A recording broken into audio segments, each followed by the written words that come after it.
Motor listrik mulai dilirik warga Palembang sebagai pilihan alat transportasi.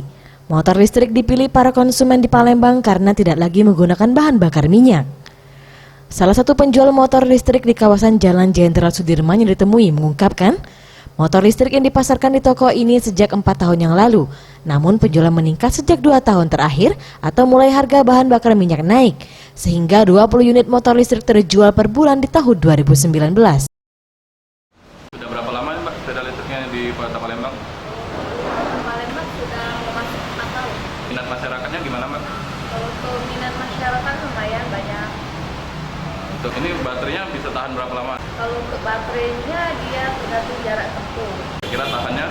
Kalau untuk ketahanannya dia tergantung jarak tempuh tadi. Untuk spare partnya gimana Mbak? Kalau untuk spare part kita tetap di arah Sudirman. Motor listrik memiliki berbagai tipe dan bentuk. Untuk jarak tempuh, motor listrik bisa menempuh jarak sekitar 40 km. Harga dibanderol mulai dari Rp3.500.000 sampai Rp45 juta. Tim Liputan Sriwijaya TV.